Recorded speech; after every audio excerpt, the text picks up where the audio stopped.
ఎవరైతే మొహమ్మద్ సల్లల్లాహు అలైహి వసల్లం అల్లాను చూశారు అని అంటారో వారు అబద్ధికులు అని చెప్పడం జరిగింది. వేదాల్లో అల్లా గురించి ఉంది కాబట్టి వేదం తర్వాత పుట్టింది అన్నట్టుగా చెప్పుకొచ్చాడు. అసలు వేదాల గురించి ఖురాన్లో ఉందా కనీసం, లేదా ఖురాన్ గురించి వేదాల్లో ఉందా? ఏంటి అసలు బ్రదర్ సిరాజ్ గారు చెప్పేటువంటి బోధన? ఏమీ లేదు, అంతా హాస్యాస్పదమైనటువంటి కామెడీ చేస్తుంటాడు ఆయన, కామెడీ ఎంటర్టైనర్. ఇప్పుడు వేదాల కాలం ఏమిటండి? వీళ్ళు ఎంత తగ్గించి చెప్పినా కూడా వేదాల కాలం నేటికి కనీసం 7,000 సంవత్సరాలకు పూర్వమే, అంతే కదా. 6-7 చెబుతూనే ఉన్నారు. 6-7 సంవత్సరాలంటే అప్పటికి ఇంకా బైబిల్ ప్రకారం సృష్టి ప్రారంభం కాలేదు. బైబిల్ ప్రకారం సృష్టి ప్రారంభం కాలేదంటే ఇస్లాం ప్రకారం కూడా సృష్టి ప్రారంభం కాలేదు. నాటి కాలం నాటి వేదాల్లో నిన్నకాక మొన్న మా దేవుడు ఈయన అని మీరు తెలుసుకున్నటువంటి, నిన్నకాక మొన్న అంటే 1400 ఏళ్ల క్రితం మా దేవుడు ఈయన అని తెలుసుకున్నటువంటి మీ దేవుడి గురించి వేదంలో ఎందుకు ఉంటుంది? అంటే జనం మీకు అంత పిచ్చివాళ్ళలాగా కనిపిస్తూ ఉన్నారా? ఒక అడ్డు ఆపు లేదా మీ అబద్ధాలకి? మీ మతం కాలం ఏమిటి? మీ పవిత్ర గ్రంథం ఎప్పుడు అవతరించింది? ఇవన్నీ కూడా దృష్టిలో పెట్టుకోవాల్సినటువంటి అవసరం లేదా?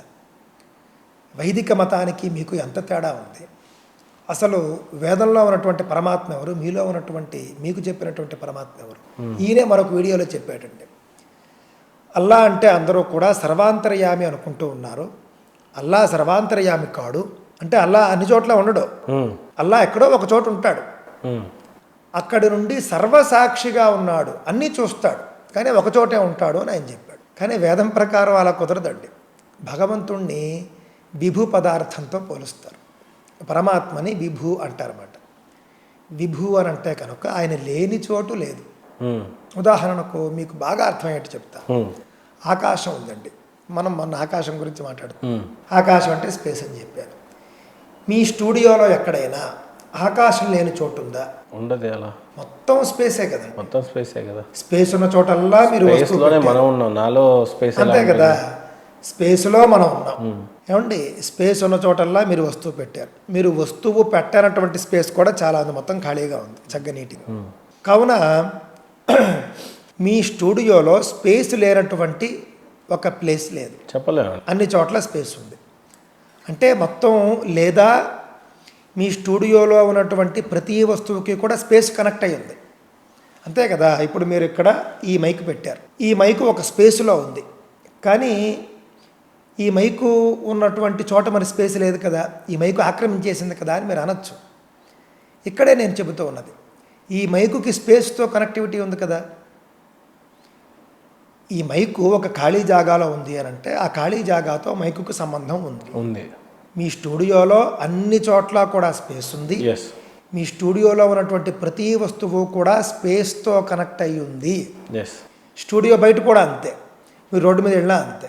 ప్రపంచంలో మీరు ఎక్కడికి వెళ్ళినా కూడా ప్రపంచంలో ఉండేటటువంటి ప్రతి వస్తువు కూడా స్పేస్కి కనెక్ట్ అయి ఉంటుంది, అంటే ప్లేస్కి కనెక్ట్ అయి ఉంటుంది, అంతే కదండి. స్పేస్ని మనం ఆకాశం అన్నాం కాబట్టి ఆకాశంతో కనెక్షన్ లేనటువంటి ఏ వస్తువు లేదు. ఆ విధంగా మనం చూసుకున్నప్పుడు సనాతన ధర్మంలో భగవంతుడు ఆకాశం వంటివాడు, విభు పదార్థం. ఆయనతో కనెక్షన్ లేనటువంటి ఒక ప్లేసు కానీ వస్తువు కానీ వ్యక్తి కానీ ఉండదు. ఆయన అన్ని చోట్ల ఉంటాడు, సర్వాంతర్యామి, సర్వకాల సర్వావస్థల యందు సర్వాంతర్యామిగా ఉంటాడు ఆయన. మూల సిద్ధాంతంలోనే తేడా వచ్చింది కదండి. మీ దేవుడేమో సర్వాంతర్యామి కాడు, ఒకచోటే ఆయన కూర్చుని ఉంటాడు, కూర్చునో నించునో మొత్తానికి ఉంటాడు ఆయన, కానీ సర్వసాక్షి, అన్నింటా చూడగలుగుతాడు, ఆయన దృష్టి మాత్రమే ఉంది. కానీ మా దేవుడు అలా కాదు, సర్వాంతర్యామి, అన్ని చోట్ల ఉన్నాడు అని చెప్పేటటువంటిది. ఇంత భేదం ఉన్నప్పుడు వేదంలో మీ దేవుడి గురించి ఉంది అని నువ్వు చెబితే కనుక వేదంలో ఉన్నటువంటి దేవ నియమాలన్నీ మీ దేవుడికి ఆపాదించాల్సి వస్తుంది. వేదంలో చెప్పినటువంటి దేవుడు రూపాలు, వేదంలో చెప్పినటువంటి దేవుడి లక్షణాలు, వేదంలో చెప్పినటువంటి దేవుడి స్థానాలు మనం చెప్పుకున్నాం. సోమేశ్వరుడు, సోమనాథ జ్యోతిర్లింగం గురించి వేదంలో ఉందని, మరి మీ దేవుడు ఆయన ఏం చెప్పుకోవాలి మీరు?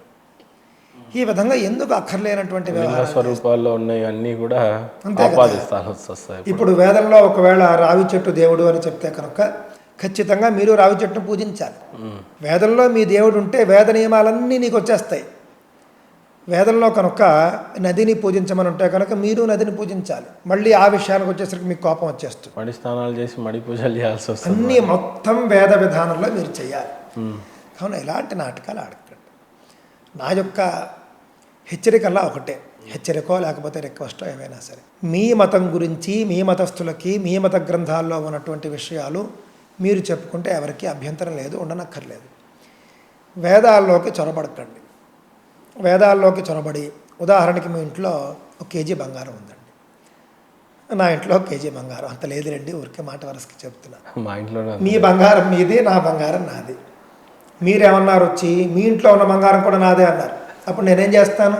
దండించాల్సి వస్తుంది, గొడవ ఆడతాను సహజంగాను. అదే బయట వాళ్ళు వేరే వాళ్ళు అయితే కొట్టేయడానికి వచ్చేస్తాను. అవును, అంతే కదా. ఆ విధంగా నీ ఇంటి బంగారం నీది, నువ్వు ఉంచుకో, అది నీకు బంగారం. నా ఇంటి బంగారం నాది, నేను ఉంచుకుంటాను. నా ఇంట్లో బంగారం నీది అని చెప్పడం ఏమిటి విడ్డూరం కాకపోతేను. అలాగే మా ఇంట్లో మేము వంట చేసుకుంటూ ఉన్నాం. మీరు వచ్చేమన్నారంటే మీ ఇంట్లో చేస్తున్నటువంటి వంట కూడా నాకే అన్నారు. అప్పుడు మా అమ్మగారు మా నాన్నమ్మ ఉంటే ఏం చేస్తుంది? కత్తిపేటతో కొడుతుంది. అంతే కదండి. పక్కింటి వంటలో చేసే వంటలో భోజనం కూడా నాదే అని చెబుతున్నాడు. మీ ఇంటి వంట నువ్వు భోజనం చేయాలి, మా ఇంటి వంట నేను భోజనం చేస్తాను. అన్నదానం చేసుకున్నప్పుడు అన్న సంతర్పణలో అందరూ కలిసి భోజనం చేద్దాం. అంతేగాని ఈ వేషాలు ఎందుకు? పక్కింటి వంట కానీ ఈ వేషాలు ఎందుకు? పక్కింటి వంటగదిలోకి తొంగి చూసి ఆ వంట పదార్థాలన్నీ కూడా మావే, మాకే అని చెప్పడం దేనికి? ఇది తప్పు అని నేను చెబుతున్నాను.